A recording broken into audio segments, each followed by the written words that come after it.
The last toy car and helpful dog. ఇది Timmy అనే ఒక చిన్న అబ్బాయి కథ. ఇతను రోజు స్కూల్ అయిపోయిన తర్వాత తన చిన్న టాయ్ కార్తో ఆడుకునేవాడు. ఆ కార్ అంటే టిమ్మీకి చాలా ఇష్టం. అయితే ఒకరోజు ఎప్పటిలాగానే సాయంత్రము అతని కార్తో ఆడుకుంటూ ఉండగా టిమ్మీ అనుకోకుండా చాలా గట్టిగా ఆ కార్ని తోసేస్తాడు.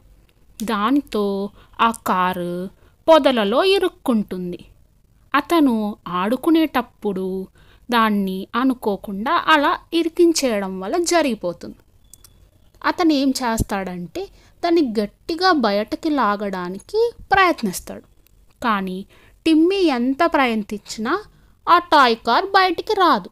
దాంతో ఏం చేయాలో తెలియక దిగాలుగా ఉంటాడు. అప్పుడే దారిలో వెళ్తున్న ఒక చిన్న కుక్క పిల్ల అతను చేసేది చూసి అతనికి సాయం చేసి ఆ కార్ని బయటకి తీస్తుంది. దాంతో టిమ్మీ ఎంతో సంతోషిస్తాడు. అయితే ఇదంతా దూరంగా నిలుచుని ఒక ఆవిడ చూస్తూ ఉంటారు. ఆ కుక్క ఆవిడదే అన్నమాట, అందుకే అలా చూస్తూ ఉంటారు.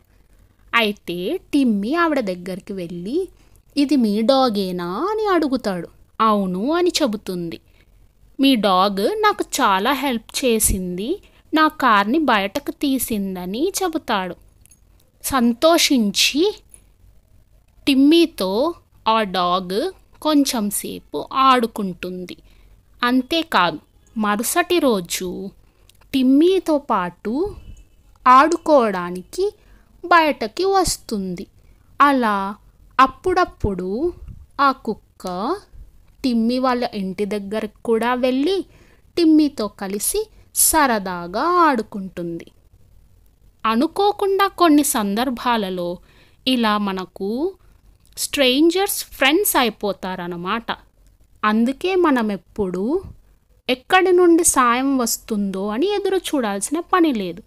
అనుకోకుండా సహాయం అనేది మనకి అవసరమైన సందర్భాల్లో వస్తుంది.